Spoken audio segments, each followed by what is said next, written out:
Well, good morning. Actually, it's Wednesday Wellness Wednesday, but I'm changing that because it's easier to say Wild Wednesdays. And besides, I'm the laughing crone.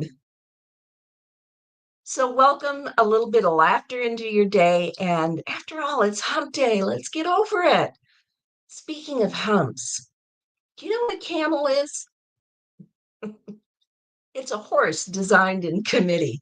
So, think about this. Okay.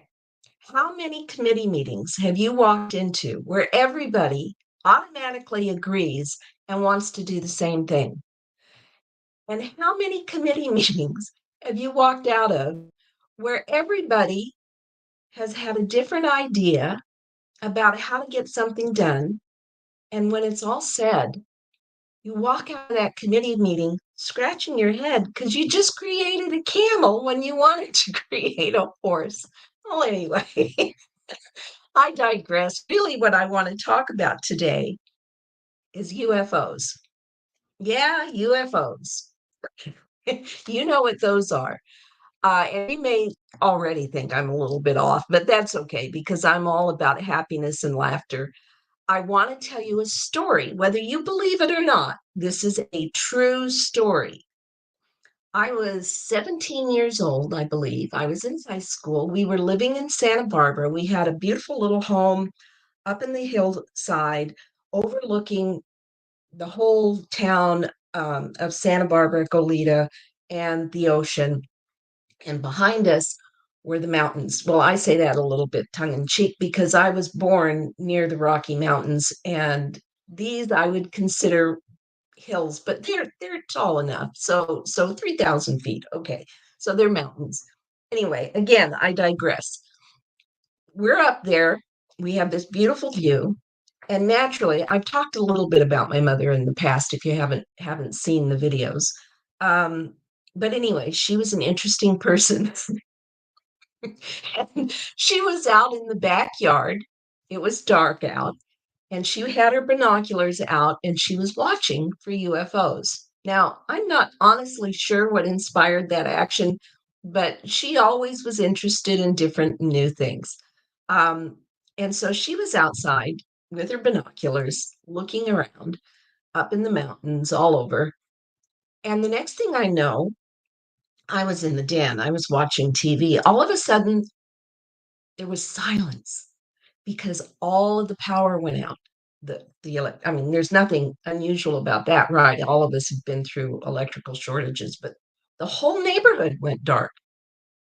Just in a flash was gone. So we think, okay, the power's off, big deal. What am I going to do? I'm watching TV. I walk outside, and I think my sisters may have joined us too.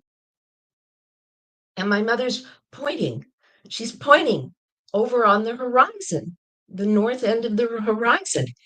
And so we go out there and we're looking, and there's these two vague little lights hovering over the horizon uh, of the mountains, over the crest.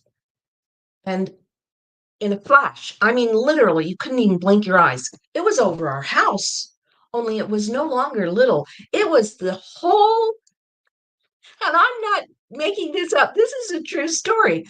This thing was as big as our house, and we had a reasonably sized ranch style home up in the hills, and it was it I and we and it you could tell it was up. It wasn't low to the ground. It was up in the sky, but it was enormous. Enormous. And like other stories that you may have heard, it was kind of an oval shape, like a saucer, okay? And it had this rim, this kind of glowing, there was a highlight that made it look like a cigar shape, okay? And it just, okay, it's deathly silent. There's no noise there, and it's sitting there just suspended in space.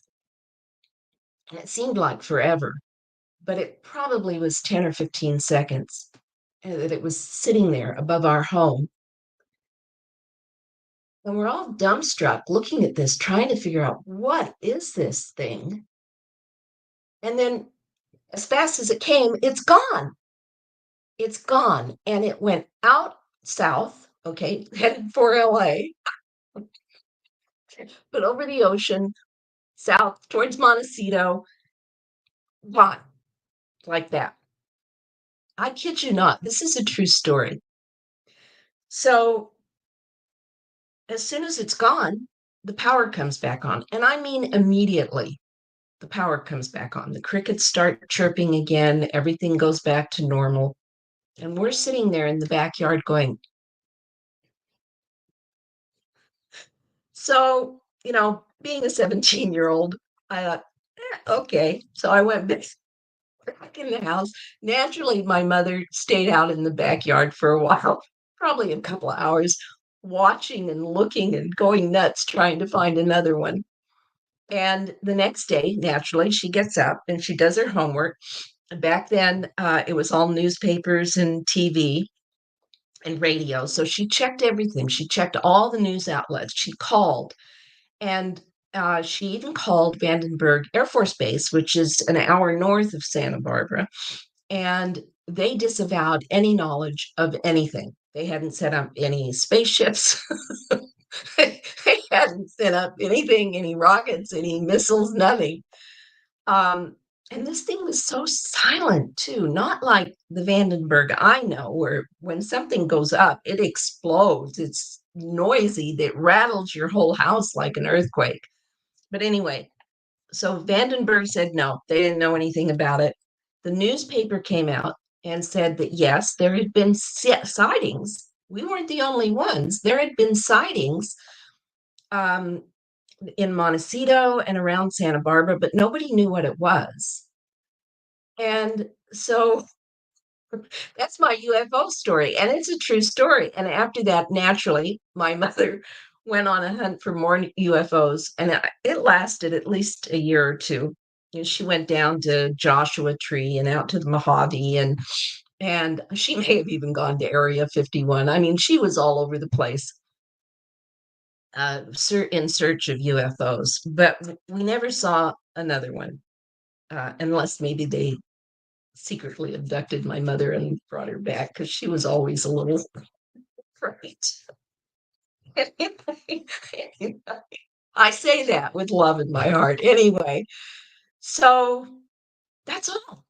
I just wanted you to have some fun today. And this is a true story. So if you believe in UFOs, now you know a UFO story from somebody that told you the truth. And while I'm here, I also want to let you know that one of the reasons I'm doing this live is because I have a live 5-day event coming up, August 26th through the 30th. And we're going to have loads of fun. I've got a team of 4 other people in addition to myself. We're going to have fun. We're going to laugh a little, but we're also going to do some serious stuff, okay, to help you with your leadership and your teamwork and really build out a fantastic uh, integrated, successful organization. So I've got the likes of Relly Nadler, Dr. Relly Nadler, who's an expert on emotional intelligence. I have Rosie Noel, who is an incredible woman who has worked with Clifton Strengths for many years. I have Lori Wagaspack Hill, who again is a top-notch professional on authentic communication, and Heather Hutchings, all the way from New Zealand. Yeah, she's going to join. It's like 5:30 in the morning for her, but she's joining us and she's going to talk about energy. She's called an energy architect, and she teaches us how to prolong our energy throughout the day so that we're at top performance all day long. Anyway, join us. I'm going to have a link in the description for this uh, live that you can click on and pre-register August 26th through the 30th. It'll be at the same time, an hour a day. Friday might go a little bit longer, but we'll try to keep it to an hour every day, 10:30 to 11:30 Pacific time. I'm still in California, and I look forward to seeing you there. Thanks for joining me today. I hope you had a giggle and left a little food for thought. See you next week. Thanks. Bye bye.